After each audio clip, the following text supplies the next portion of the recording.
They posted family portraits without her in the house their mother paid off. Evelyn Harper, widow and homeowner, said nothing. Her son Eric smiled for the camera. His wife Monica tagged it #FamilyBuilt.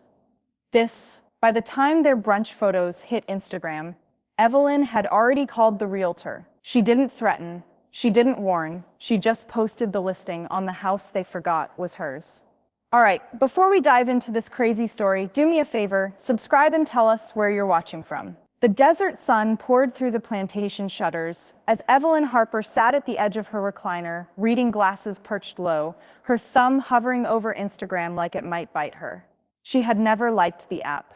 Too polished, too fast. But Grace had set up an account for her so she could see what everyone was up to. Lately, that meant seeing a version of her life that didn't include her. Her thumb stilled on Monica's latest post.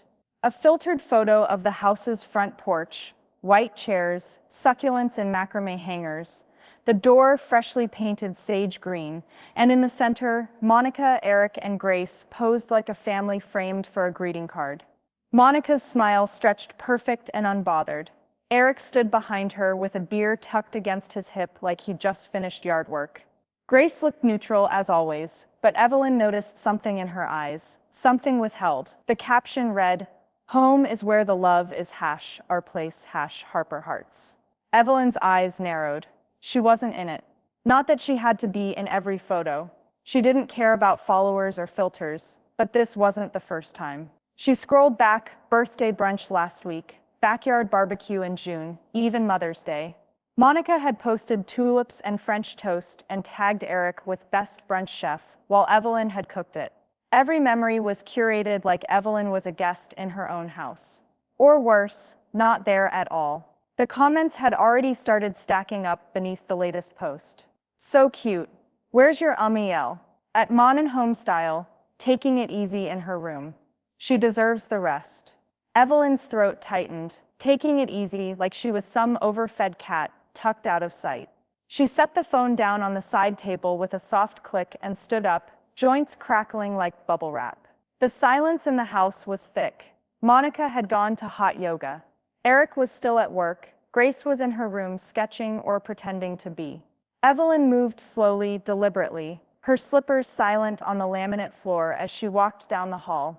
The kitchen counter was clean, a ring of condensation where Monica's smoothie cup had been.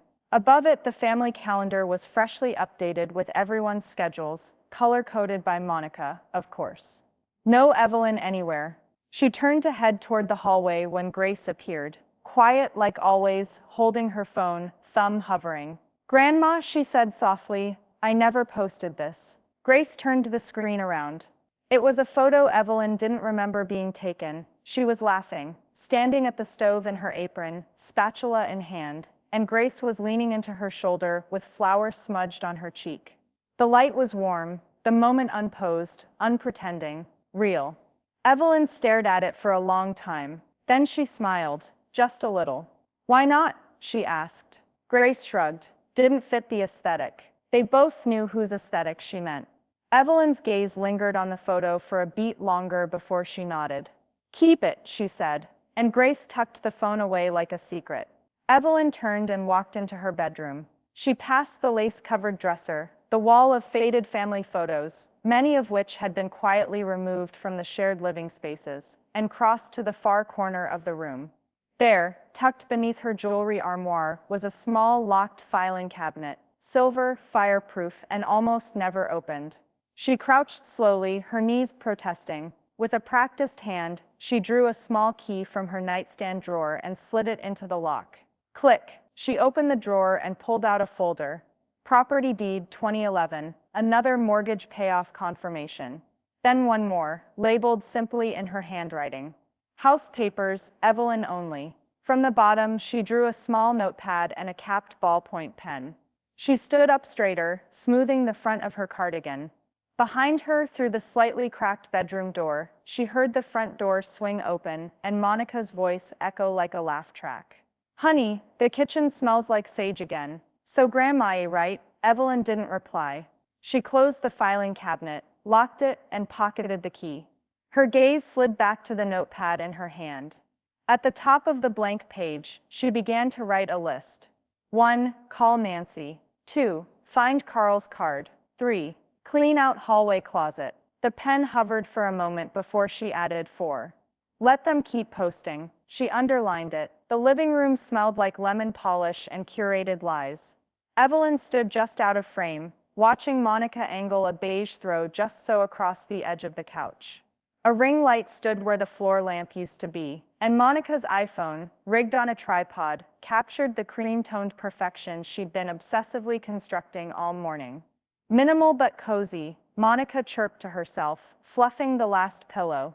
God, this lighting. Evelyn said nothing. She'd already learned silence was easier than being edited in real life.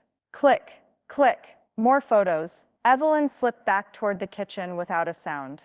She waited for Monica to disappear upstairs, probably to slap on a filter, and hashtag their shared square footage into her next ego boost. By the time Evelyn made it back to her bedroom, her phone buzzed twice. Grace had tagged her in a new sketch post. Sweet, thoughtful. A drawing of the front porch from memory. Then the second buzz. Monica. Evelyn opened Instagram. The image was up already. The freshly cleaned living room with its artificial throw blanket and potted succulents placed just off-center for warmth. The caption made Evelyn's lips press into a line. So grateful for the beautiful home we've built together. #Harper home, #blessed, #modern family vibes. We've built together. Evelyn sat down at her desk with a deliberate slowness, set the phone down face down, and opened the top drawer. The envelope was right where she left it. Property tax notice, paid in full. She pulled it out and smoothed the crease like an old wound. Her name was the only one listed. She stared at it a moment longer before slipping it into a bright red folder labeled House Docs and sliding it into her tote. As she reached to close the drawer, she heard the screen door creak open. Nancy's voice echoed down the hallway, strong and unapologetic as ever. You know, one of these days you're going to toss that influencer out like expired milk. Evelyn didn't smile, but the corner of her mouth twitched. In the kitchen, she called. Nancy strolled in with a reusable grocery tote and her signature sunglasses perched like a crown on her head. She dropped her bag on the counter and pulled out 2 iced teas. Trisha said the house looked too clean.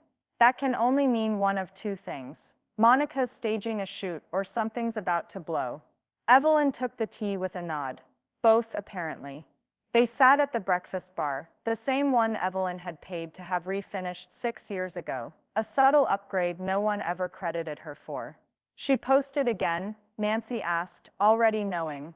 Living room, no mention of me. Says they built it together.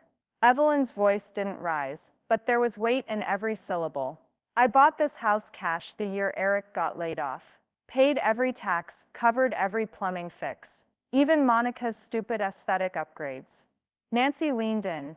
You're not a guest in your own home, Ev. You're the foundation. Evelyn met her sister's gaze. Then it's time I remind them what they're standing on. Nancy sat back, satisfied. I like that fire. Evelyn stood up, smoothed her shirt, and walked down the hall toward her room. She moved past the Instagram perfect gallery wall Monica had insisted on hanging. All quotes and filters. No family photos older than 5 years. She pulled out her notepad again. Below her existing list, she wrote one more item. 5. Call Carl Jensen.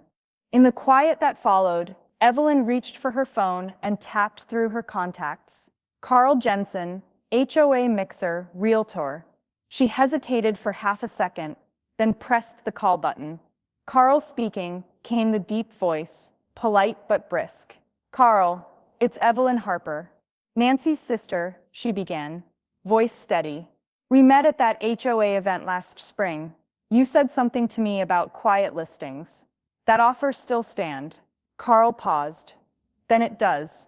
Want to talk options? Evelyn looked out the window at the driveway.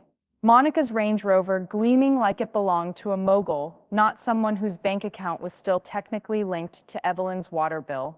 Yes, she said. Let's talk. Carl Jensen showed up in khakis and a pressed polo, sunglasses dangling from the collar like a man who'd already closed 2 properties before lunch. He stepped out of his silver Buick with a folder in hand and the practiced gait of someone who knew how not to attract attention in an HOA neighborhood. Evelyn met him on the porch with a practiced smile and a whispered, "Old friend from the mixer, remember?" Carl grinned. "Wouldn't be the first time I wore that disguise." They shook hands like strangers and walked inside. The moment the door clicked shut, Evelyn leaned close. "Don't talk numbers, don't mention listings, just observe." Carl nodded, scanning the entryway. "Got it. Friendly drop-in." He moved slowly through the house, murmuring low compliments. Solid structure, natural lights excellent, as his eyes moved over the crown molding, the updated fixtures, the way the southwest sun spilled into the open floor plan like honey. In the kitchen, Monica stood behind a ring light, apron dusted with staged flour, recording a baking live stream. A bowl of fake batter sat untouched while her voice chirped through the phone screen.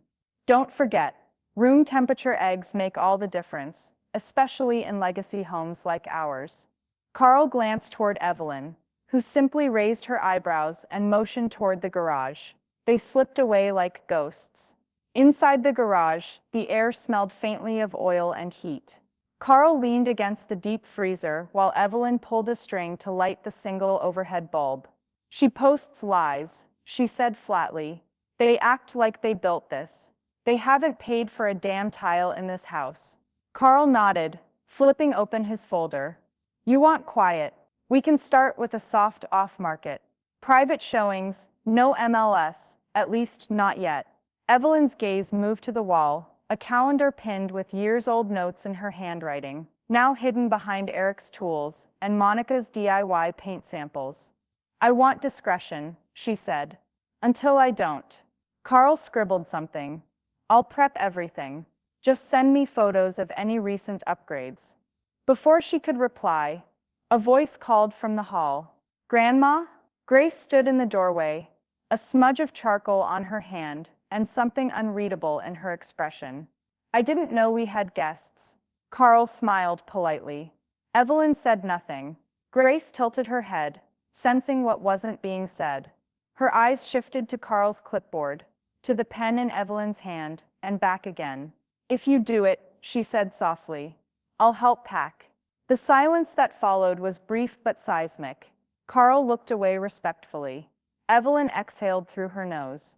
Later that evening, once the house settled into its predictable nighttime hush, Monica humming in the master bath, Eric droning on about fantasy football in the living room, Evelyn retreated to her bedroom.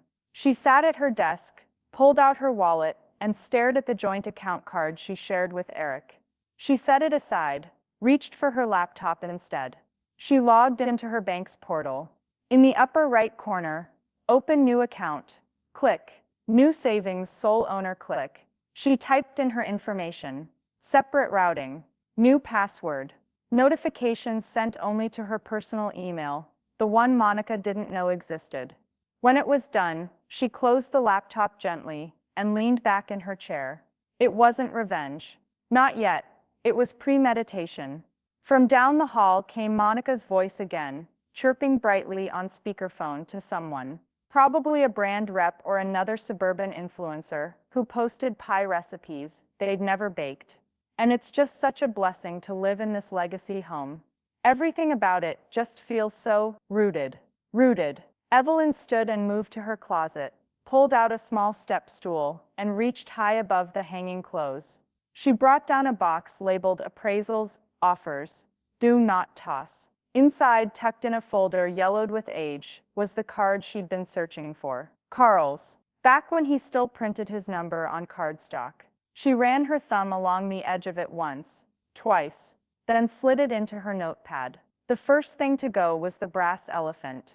It had sat on the hallway console for 20 years, a gift from Evelyn's old office secretary back in Mesa. It wasn't valuable, but it was hers, and that made it a target for removal. She wrapped it in newspaper, tucked it inside a small tote labeled Keep, Evelyn only, and slid the lid closed with a quiet snap. Around her, The house breathed on like it didn't notice her pruning it back, branch by branch. In the next hour, she packed 2 porcelain angels, the framed needlepoint from her mother, and a tin full of buttons that had outlived 5 coats. Each tote was carefully labeled, stacked in the guest room closet behind Monica's extra yoga mats and Eric's half-used toolkits. By late afternoon, Monica breezed through the hall in leggings and lip gloss, sipping from a metallic water bottle as she caught sight of the cleared console. "Oh good," she chirped, finally making space for guests. "I've been saying that area was too cluttered." She didn't wait for a reply. Evelyn watched her vanish toward the master suite, then turned back to the now empty space beneath the mirror. The dust-free gap felt like a scar. She walked to the supply closet, pulled out a paint can, and opened the lid. Still usable. 2 hours later, she had repainted both hallway walls in a soft eggshell, the same color Monica had vetoed last spring, in favor of something trendier. No one commented. The next morning, she regrouted the downstairs bathroom. She worked in silence, hands steady, ignoring the ache in her knees. No one asked what she was doing. Monica had left early for a sponsored yoga brunch. Eric was glued to the TV. Evelyn scrubbed until the tile lines were crisp again, until the room smelled more like vinegar than neglect. Around 3 p.m., she heard the familiar crunch of gravel and peeked through the blinds. Trisha, the neighbor, was outside watering her cactus garden in wedge sandals and a visor that could double as a billboard. Evelyn opened the door and stepped onto the porch. Trisha squinted over. "Busy bee this week, huh?" Evelyn wiped her palms on a rag. "Spring cleaning and fall clarity." Trisha smirked. "Thinking of selling?" Evelyn shrugged. "Thinking of options." It was a non-answer, and they both knew it. But Trisha didn't push. She'd seen enough in this neighborhood to know that the biggest moves happened without a sound. Later that evening, Nancy stopped by with a flat, rectangular package wrapped in butcher paper. "Open it," she said, without fanfare. Inside was a new doormat, minimal, tasteful. Just 2 words, stitched in black block letters across tan coir: "Welcome home, no names." No family crest, no pretense. Evelyn ran her fingers across the fibers. "It's perfect." "I thought so," Nancy said. "Let them keep theirs with the cursive fonts and fake timelines." That night, as the desert sun bled into lavender and gold, Grace stood barefoot in the backyard, holding her phone sideways. Evelyn watched her move slowly, capturing wide shots. The saguaros against the fading light, the way the garden stones led in a clean curve to the pergola. Evelyn had built with her brother the year Eric got married. "Can you hold that lantern a little higher?" Grace asked, barely above a whisper. Evelyn did, arms extended, face lit in amber. Click. Grace checked the image, then nodded. "Got it." Evelyn walked back inside, pausing at the back door to glance over the yard one more time. It looked lighter, like it had already started letting go. She passed the entryway mirror and didn't recognize her own expression. Not sad, not vengeful. Focused. She made her way back to her room, pulled open the filing cabinet, and slid a flash drive into her laptop. She began organizing the photos into folders for Carl: kitchen, backyard sunset, updated fixtures. She moved quickly, efficiently, until she reached one file she didn't remember. She clicked. It was a video, shot months ago. The doorbell cam had captured it. Monica, standing on the porch, telling a delivery guy, "Oh no, don't ring the bell. My Mel's probably napping. We try not to wake her unless it's important." She laughed at her own joke. Evelyn watched it twice. The house felt weightless that morning, like it had unlatched itself from the foundation and was waiting for permission to float. Evelyn stood in the kitchen, pouring coffee into a mug that still read #1 Mom, though she hadn't heard those words in a long time. Outside, Monica's voice filtered in from the driveway, too loud, too bright for 8:15 a.m. "We'll be back around noon," she called. "Don't forget Grace has that club thing later." Evelyn nodded from the window, watching Monica climb into the Range Rover. Eric followed with slow, distracted steps, still scrolling his phone. Neither glanced back. As the car pulled away, Evelyn turned to Grace, who leaned against the pantry door in a hoodie and jeans, phone in hand. "It's scheduled," Evelyn said. 11. Grace gave one small nod and disappeared down the hall. 20 minutes later, a printed sign appeared on the front door. "Quiet. Home viewing in progress. Please remove shoes." Evelyn read it once, then stepped back and smoothed the welcome mat with the side of her foot. The one Nancy had given her. Just 2 words. Welcome home. Carl arrived first, punctual and calm, clipboard in hand, a conservative blue polo that blended in. They exchanged no more than a nod.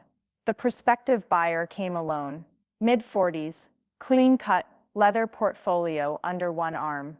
Didn't ask for water, didn't comment on decor, didn't flinch at the "Live, Laugh, Love" plaque still hanging in the hallway. He moved room by room like a surgeon, inspecting everything with a silent calculation. Evelyn respected. In the kitchen, he paused. Not at the appliances, at the light. The morning sun filtered through the back window and hit the marble countertops just right. Evelyn said nothing. Neither did Carl. The buyer took one long glance at the backyard, nodded, and returned to the living room. "I'll take it," he said. "Full asking. Off-market works. I'll wire earnest by end of day." Evelyn's pulse ticked once at her throat, then steadied. Carl's only reply, "We'll draw it up." As the man left through the side gate, Evelyn stepped back into the now still house and exhaled for the first time all week. Her hands were trembling, not from fear, not guilt, from relief. The house was no longer theory. It was movement. It was sold. By noon, Nancy had arrived with a cold bottle of sparkling cider and 2 mismatched flutes she insisted on keeping in her trunk for emergencies. They clinked glasses on the back patio, Evelyn's hands still slightly shaking. To disappearing carefully, Nancy said, eyes glinting with pride, "It's not petty if it's strategic." Grace sat nearby, legs folded under her, sketch pad on her lap. She didn't say much, but she didn't need to. Inside, the living room was exactly as Monica had left it. Minus one crystal vase, Evelyn had quietly packed away during the showing. A single hydrangea now sat in its place, clipped from the neighbor's bush with deliberate pettiness. At 12:06, the front door creaked open. Monica entered, carrying a grocery bag with a tub of organic hummus and a bouquet of eucalyptus she would forget to put in water. She paused in the entry, nose twitching. "Did you move something?" she called. Evelyn from the kitchen replied casually, "Just aired the house out." Monica didn't push. She was already back on her phone, too busy posting a flat lay of her brunch plate to notice the difference in air. Grace, still cross-legged on the patio, pulled out her phone and typed something quietly. A moment later, Evelyn's phone buzzed.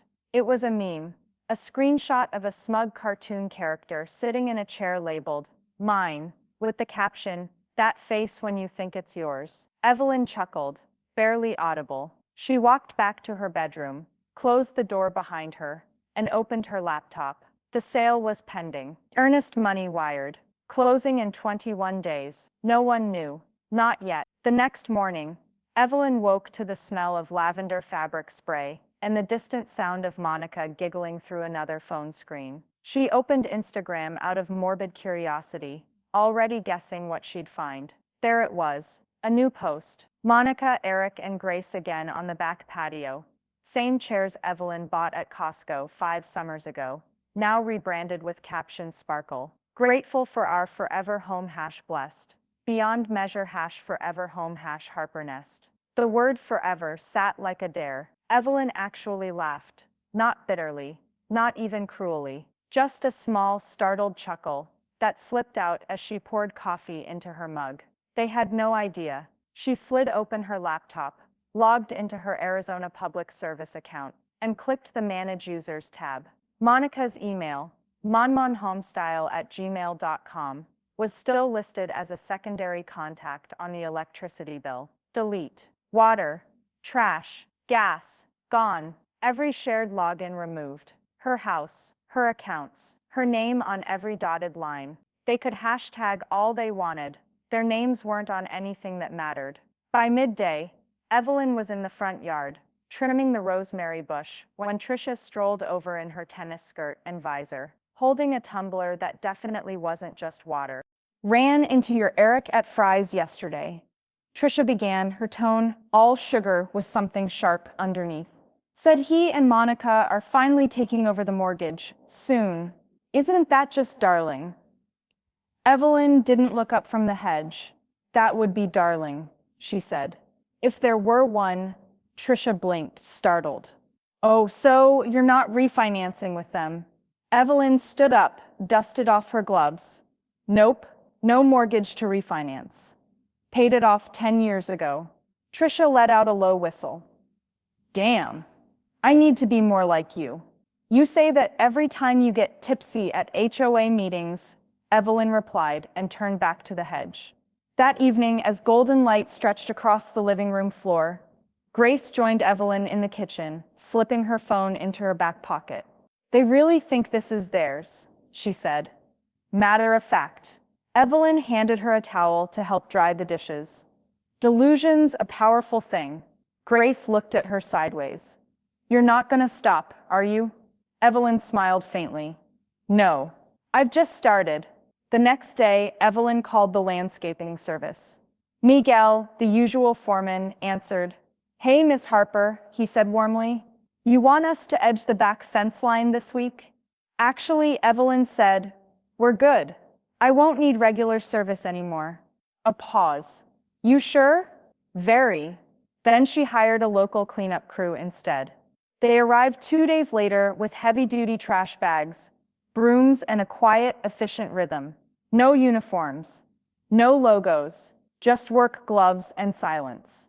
They started in the garage, boxing up old decor Monica had hoarded from seasonal Instagram shoots. Faux pumpkins, throw pillows with holiday fonts, wreaths that still smelled like storage.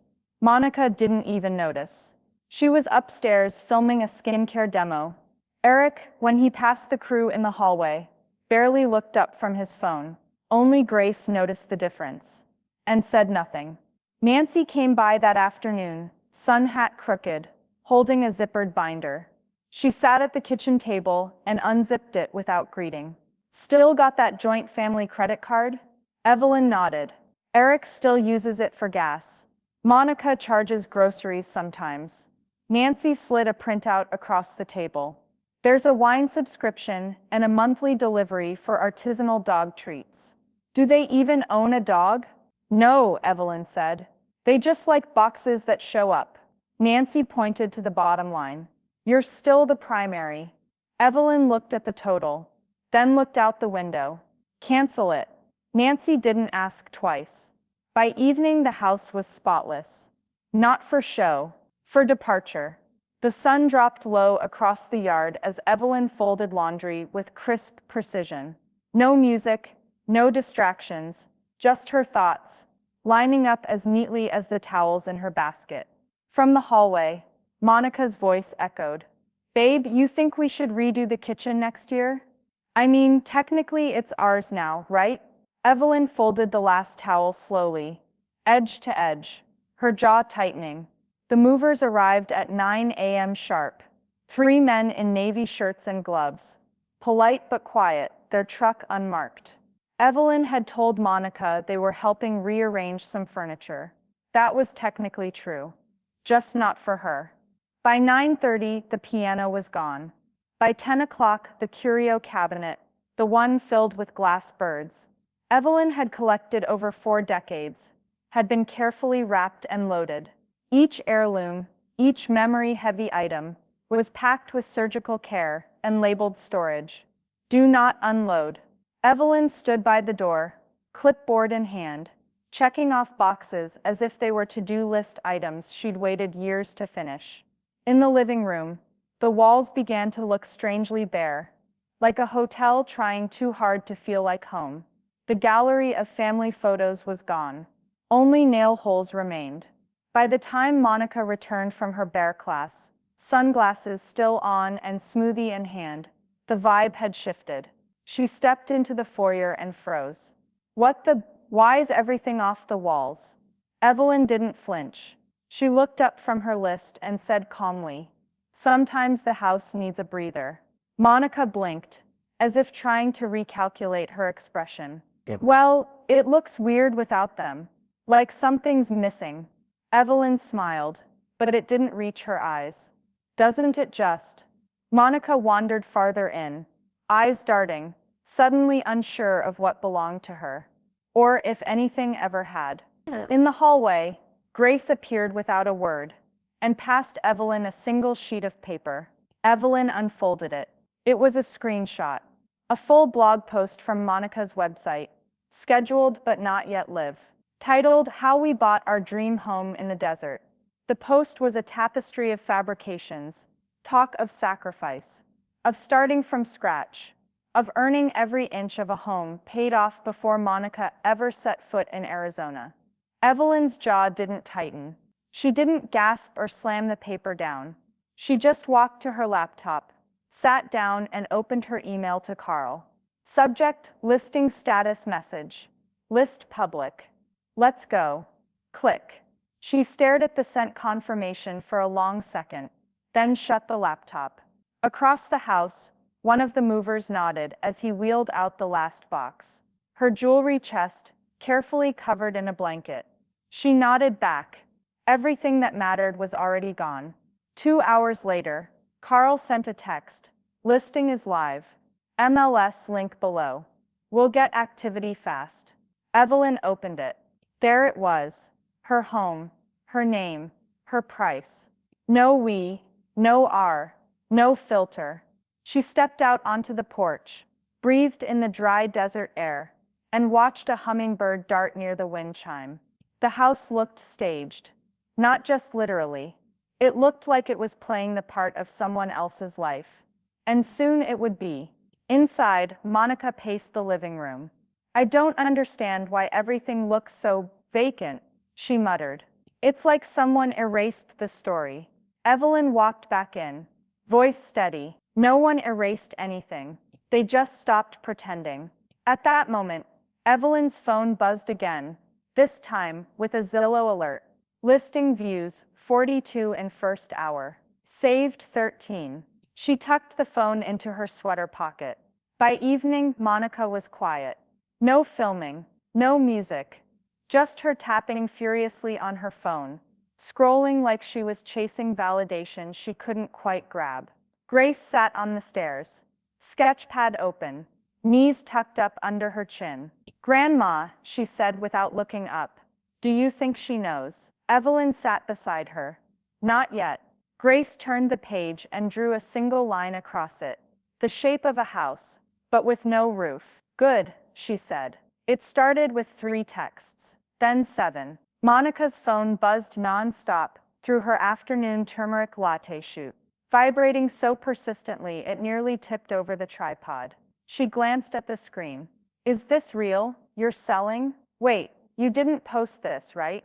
Why is your house on Zillow, Mon?" She stared at the last one, then opened the link. There it was. MLS #6637812. 5 bedrooms, 3 baths, solar panels, desert backyard. The photos looked professional. The price was steep, a confident number that only came from someone who owned their square footage. Listed owner Evelyn Harper. Her name. Alone. No Eric, no Monica.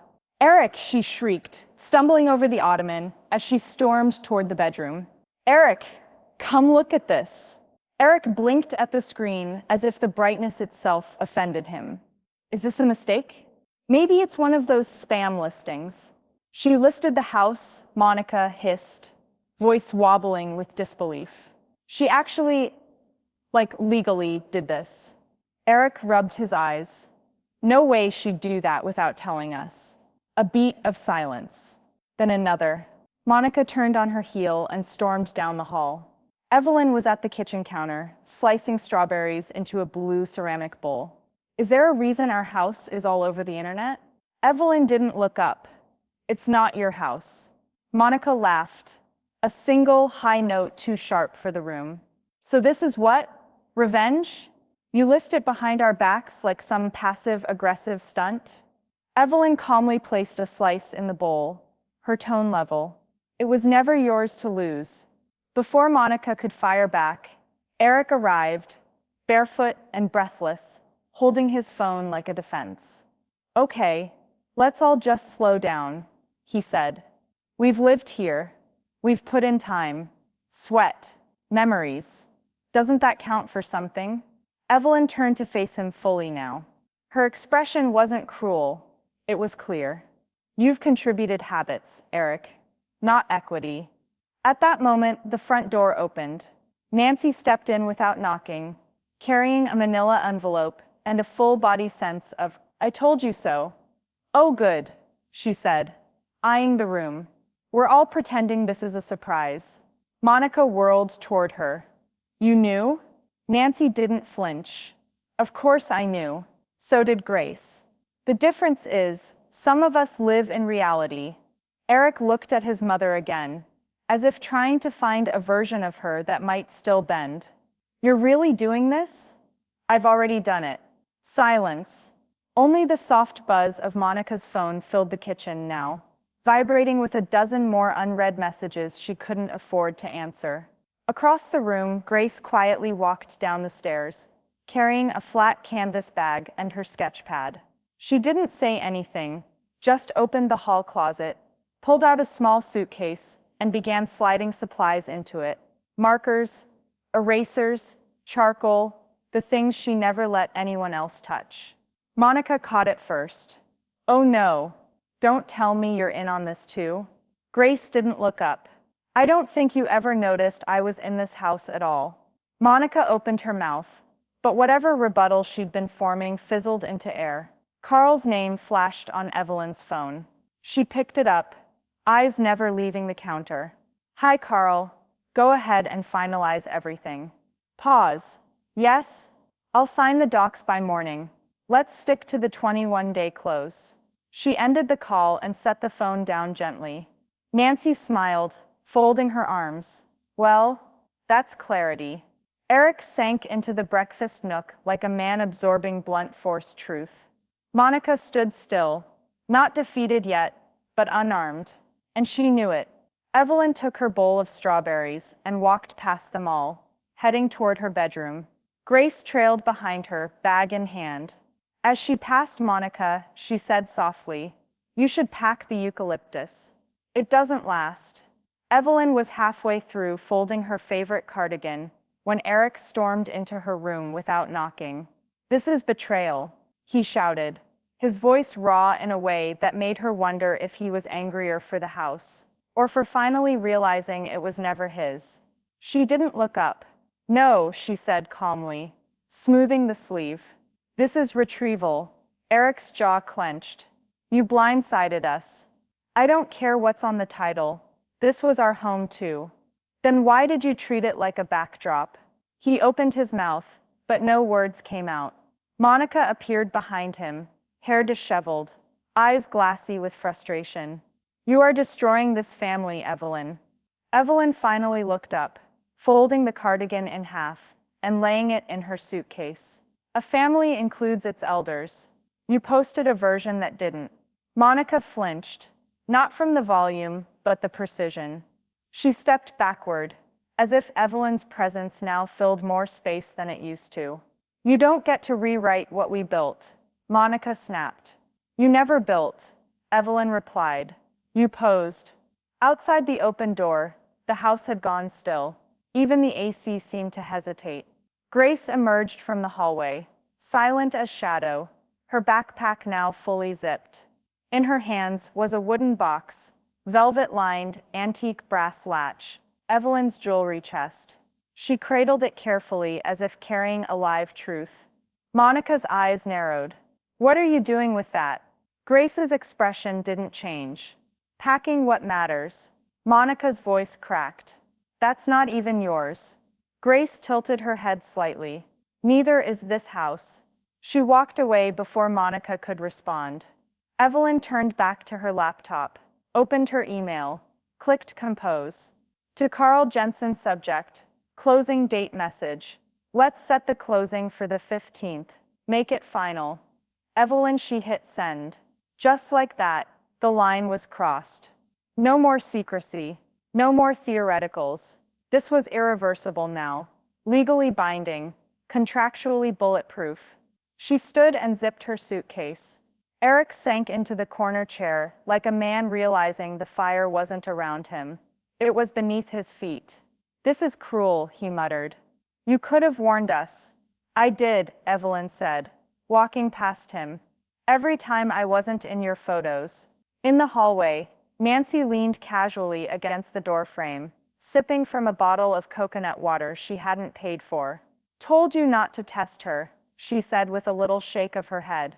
But no one listens to the older sister until the plot twist. Eric buried his face in his hands. Monica was already on her phone, thumbs flying across the screen, trying to craft a narrative in real time, something about manipulation, loss, betrayal. But even she could tell, the optics weren't bending her way anymore. Back in the master bedroom, Evelyn opened the top drawer of her nightstand, pulled out a small blue velvet pouch, and slipped it into her purse. Inside was her mother's locket. Monica had once tried to modernize it with a new chain. She never tried again. She joined Grace in the foyer, where the filtered light made the floor shine like a showroom. I packed the sketches, Grace said. I left the ones Monica posed with. Figured she might want to keep pretending. Evelyn smiled. A new Zillow notification buzzed on her phone. Status under contract. Contingencies cleared. They had 15 days. Carl's follow-up email came through seconds later. Closing confirmed. Congrats, Evelyn. It's yours until it isn't. The packing wasn't loud. It was methodical. Grace kneeled on the living room floor, folding art supplies into a clear bin, while Evelyn sorted books into two piles, hers and not hers. The house had taken on a strange calm, not silence, but the kind of stillness that settles after a thunderstorm, when everyone's afraid to speak because they know exactly what's been said. Monica hadn't come out of her room all morning. Her door remained shut, but her presence still leaked into the space. The occasional ping of a notification, the faint smell of hairspray, the unmistakable energy of someone scrolling for sympathy. Grace taped a box shut. That's the last of the pastels. Evelyn didn't pause. Put them in the pile marked yours. You'll have your own art nook soon. Grace blinked once, then nodded. She didn't ask where. She trusted that Evelyn soon meant something real. Across the hall, Eric sat slumped on the bottom step of the staircase, holding a cold mug of coffee and staring like he'd lost something and couldn't remember when. He hadn't helped pack. He hadn't even offered. Every so often, he sighed audibly.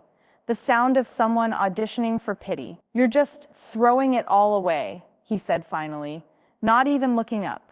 No, Evelyn replied. I'm choosing what comes with me. Eric gave a small, bitter laugh. You think this doesn't hurt? This is trauma, Mom. You're inflicting trauma on your own son. Evelyn stopped taping her box and looked at him. You want trauma? Try watching your legacy get cropped out of its own living room. He opened his mouth, but the words didn't form. She went back to taping. By noon, the kitchen table was covered in 3 pale blue envelopes. One for Monica, one for Eric, one unlabeled. Each one held a single photo.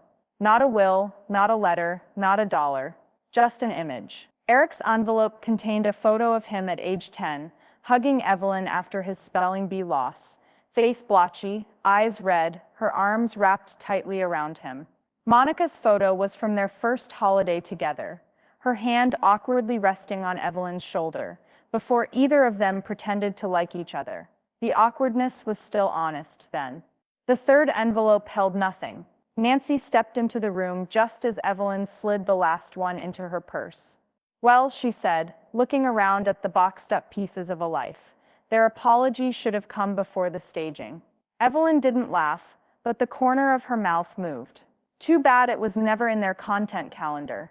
Grace walked in carrying a framed sketch, her first one, from the age of 9. A crooked drawing of the backyard swing Evelyn had helped her build from scrap wood and rope. It had hung above the fireplace once, before Monica replaced it with a mounted canvas of cacti in gold foil. "I want this one," Grace said softly. Evelyn looked at the sketch, then at her. "Of course." Grace paused, fingers running along the glass. "Can I live with you a while?" Evelyn didn't hesitate. "Yes, always yes." The girl didn't smile right away, but when she did, it landed like sunlight across a hardwood floor, quiet, slow, and certain. They kept packing. Evelyn removed the last crystal wine glass and carefully wrapped it in a dish towel Monica had never used. Nancy whistled as she pulled tape from a roll like she was gift wrapping karma itself. Then Evelyn paused by the hallway closet. Tucked behind the old coats and dogless dog toys was a single shoebox she hadn't opened in years. Inside cards, letters, tiny folded school notes from Eric. A Mother's Day coupon book never redeemed. A receipt from the day she'd paid the final mortgage. Stamped in red, paid in full. She folded the receipt into fourths and tucked it into her back pocket.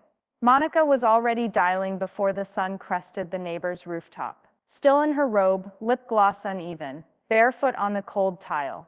"Carl Jensen, this is Monica Harper," she snapped into the phone. "There's been a mistake. My mother-in-law is trying to sell our house, and she's clearly not well. You need to freeze the listing or withdraw it immediately." A pause. Then Carl's voice came through, cool and measured. "I'm sorry, but I don't speak with non-title holders." "What the hell does that mean?" Monica hissed. "It means," Carl said evenly, "this isn't your transaction." Click. Monica stared at the phone screen like it had personally insulted her. Across the kitchen, Eric entered quietly, holding a banana he wouldn't eat. His expression was hollow. "He's not wrong." Monica spun toward him. "You're siding with her now?" "I'm not siding with anyone," he mumbled. "I'm just reading what's already signed." Out front, Evelyn stood by the open door, arms crossed, gaze calm. Alexis pulled into the driveway.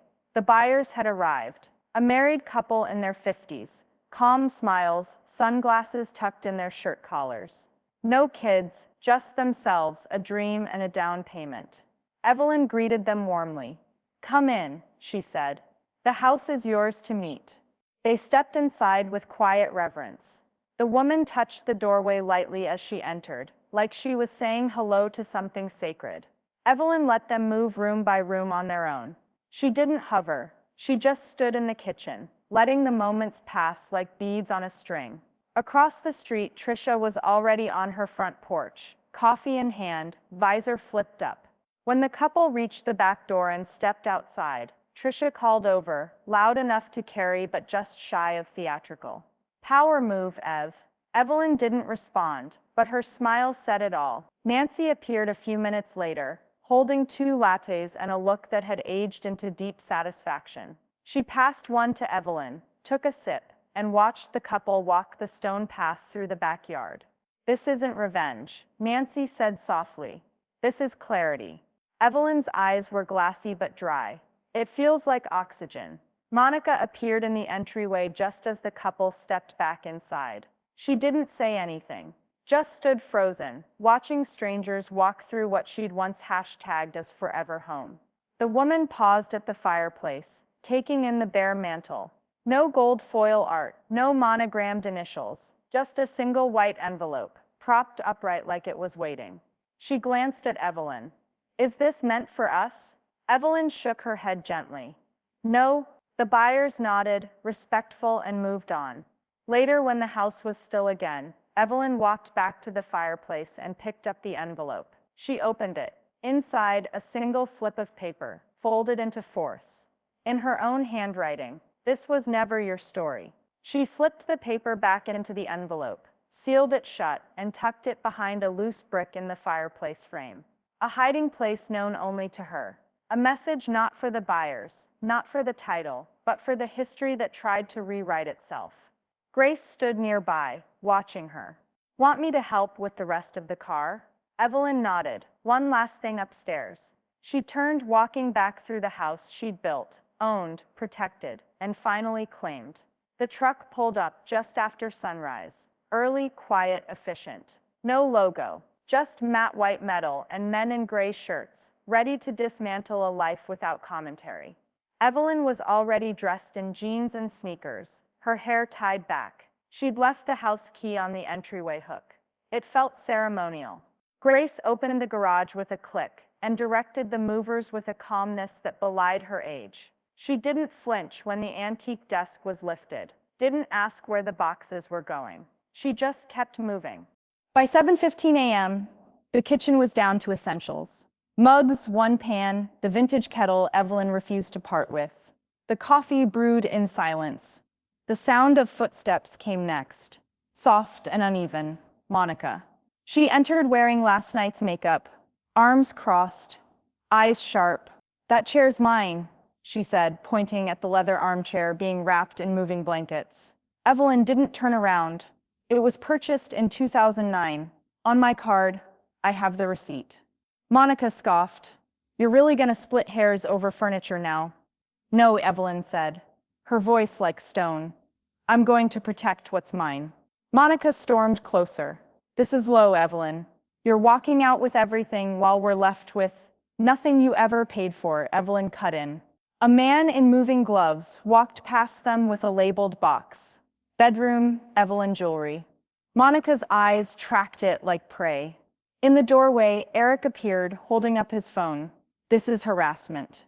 I have every right to document what's happening here." Evelyn turned to him slowly, her tone calm but hard-edged. "Not without my consent." He hesitated. "You're in a shared living situation. Not anymore." He lowered the phone. From the hallway, Nancy entered with a clipboard and a garage remote. "By the way," she said breezily, "I've changed the code, just in case anyone thought they could come back and forget something in 2 weeks." Monica's mouth opened, then closed. The truck's engine started, a low, steady hum. Grace followed the movers, lifting the last 2 boxes herself. Her sketch pad was tucked under one arm, her backpack slung across her shoulder. She looked content, ready. Evelyn glanced around the house once more. The air was different now, not heavy, hollow. She picked up a final envelope from the kitchen counter, unsealed, marked buyers. Inside was a handwritten list of quirks the inspection wouldn't cover, the finicky left burner, the light that flickered when it rained, the one lavender plant that always came back, even if you forgot to water it. She tucked it beside the keys on the hook. A quiet inheritance. Monica was by the stairs now, still watching. "You know they'll think you're the villain in this," she said. "The internet always picks a villain." Evelyn met her eyes and smiled. "Then I hope I'm unforgettable." Carl arrived 20 minutes later, wearing slacks, sunglasses, and a knowing grin. He stepped out of his car holding a bottle of champagne and 2 plastic flutes. "I figured we'd toast," he said, "before it's someone else's doorstep." He handed one flute to Evelyn. Grace declined. Nancy took hers with a wink. The bubbles popped softly as he poured. "To letting go," Carl said. "To letting go," Evelyn echoed. Then she drank. Behind her, the movers slid the last box into the truck and latched the doors. It was done. The house was no longer her problem. The official email arrived at 10:42 a.m. sharp. Subject line: confirmation of recorded deed.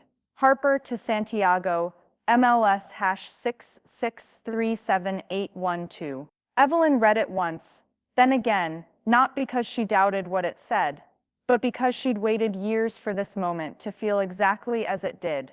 Calm, weighty, and utterly irreversible. The house was no longer hers, and it never would be again.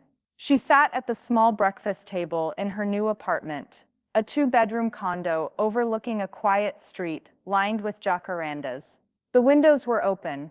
A soft breeze moved the sheer curtains, just enough to remind her that some kinds of silence weren't empty, they were earned. Her inbox pinged again. From the Santiago subject, "Thank you." The email was short but genuine. The new owners had left a handwritten note, tucked into the scanned PDF. "We've never moved into a home that felt so respectfully left behind. Thank you for your grace, your care, and your legacy." Evelyn smiled softly. She hadn't left behind everything, But what she did leave, the envelope on the hook, the quirks list, the faint scent of lavender from the back bedroom, had spoken volumes more than a caption ever could. Her phone vibrated. Instagram. She opened it reluctantly, already suspecting what she'd see. There it was. Monica had posted a filtered image of the backyard, clearly taken before the move, captioned with a passive-aggressive quote laid over the sunset. Some elders care more about money than memories. Not every story is told with integrity. Some people, family. Drama, do better. Evelyn didn't like it. Didn't screenshot it.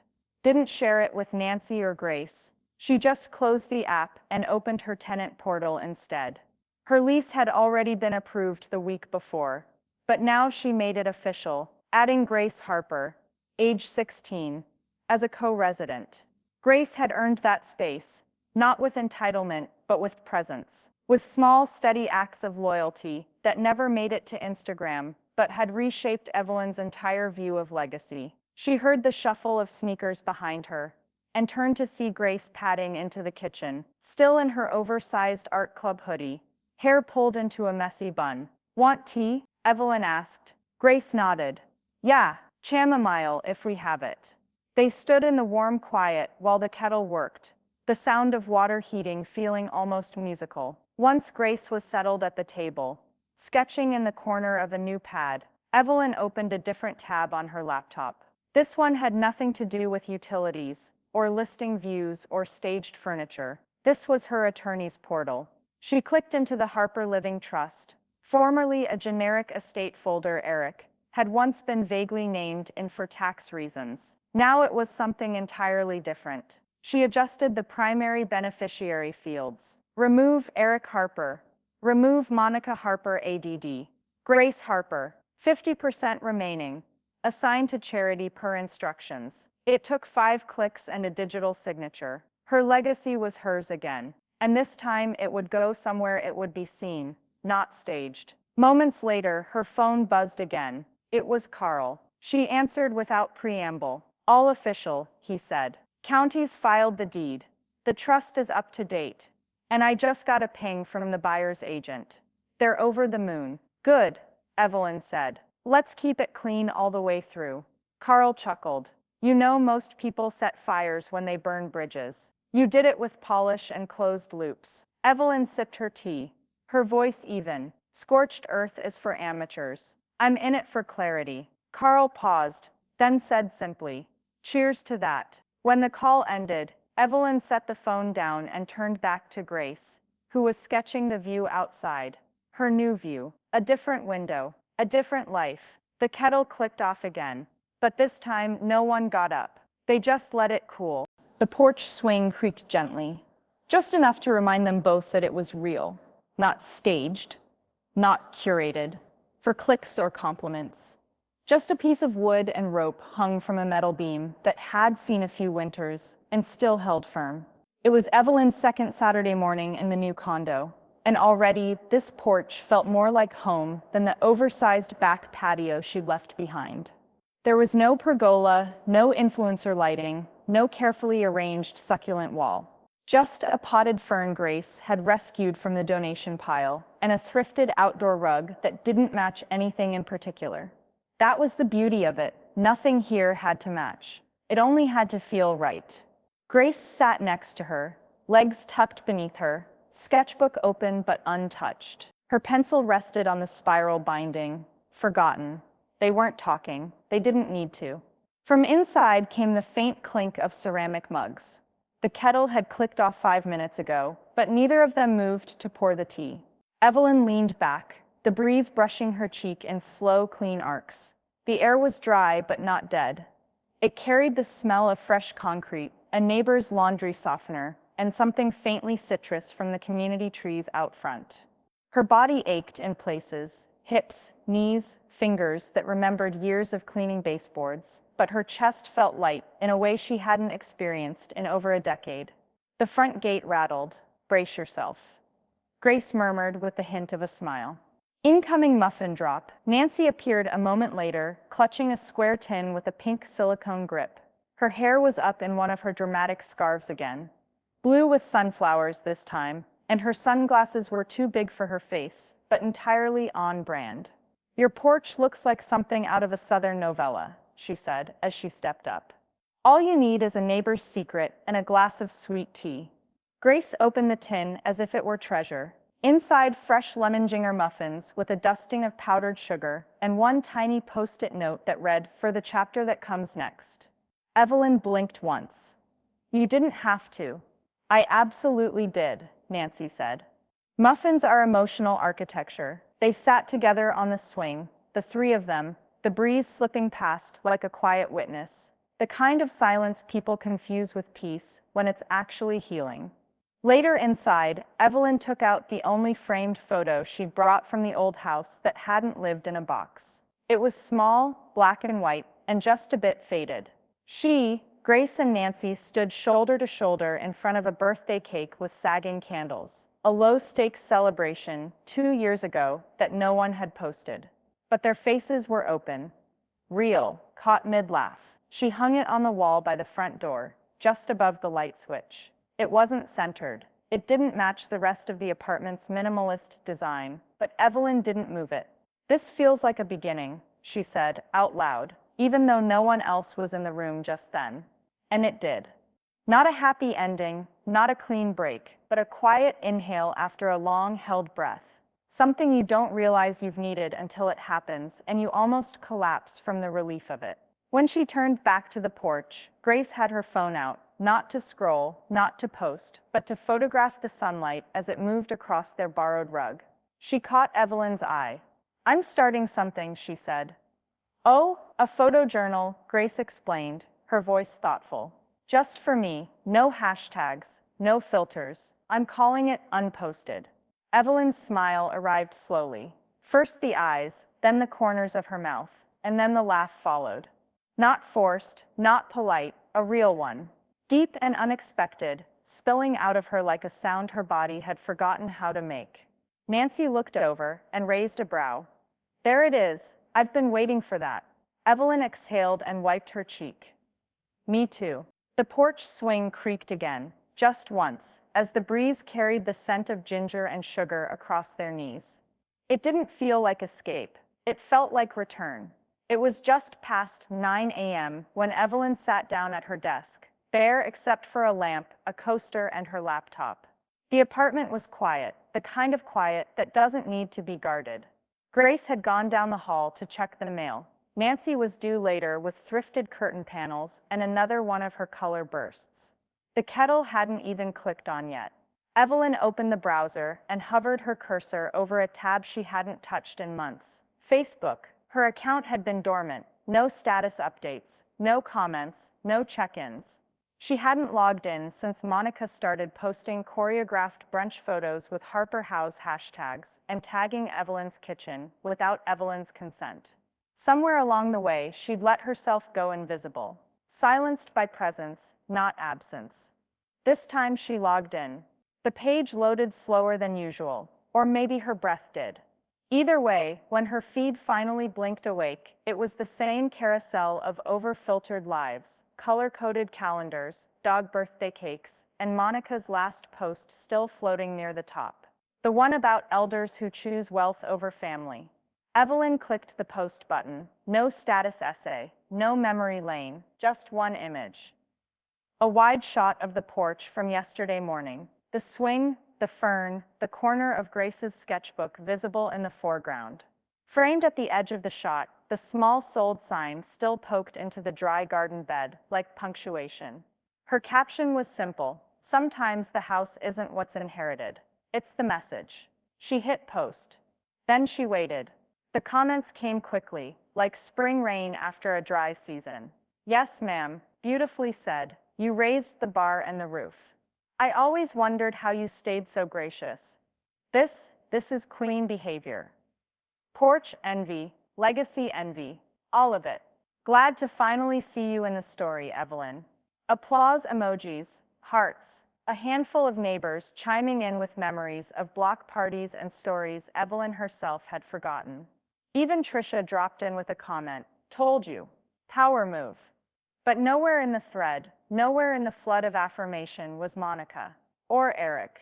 No defensive subtweets. No passive-aggressive scripture references. No digital grandstanding. Just silence, which Evelyn realized was louder than any post they could have made. She closed the tab and opened a clean folder on her desktop. She labeled it Endings and Exits. One by one, she dragged in files, screenshots, emails, bank statements, the inspection report, the final walkthrough checklist, the original deed in her name. Everything that once felt like battle armor now felt like archive. She moved slowly, deliberately, like filing away the last pieces of a case already closed. As she worked, Grace walked in, carrying 2 envelopes and a paper bag with the logo of the neighborhood bakery. "I got your scones," she said, sliding the bag onto the counter. "Also, there was this." She handed over a folded printout, a screenshot someone had texted her. It was Evelyn's post. Her caption. The photo, 1,000 likes and counting. Grace didn't say anything for a moment. Then, "I'm glad you're visible again." Evelyn blinked. Not from emotion exactly, but from the sudden clarity of it. The difference between being watched and being seen. She reached for the bakery bag and pulled out a scone. Warm and sugar-dusted. "Me too." They sat together on the couch, the morning light slanting through the curtainless windows. Evelyn opened her laptop again. Not to post, not to prove, but to finish one last thing. She went to her drafts folder. One final note she'd never sent. To herself. It was short, just a single sentence. She copied it, pasted it into the Notes app, then closed the screen. Grace leaned her head on Evelyn's shoulder and whispered, "What now?" Evelyn didn't answer right away. She watched the trees outside shift in the breeze and listened to the quiet hum of a world no longer leaning on her shoulders. Finally, she whispered back, "They posted the family. I posted the listing, and chose who belonged."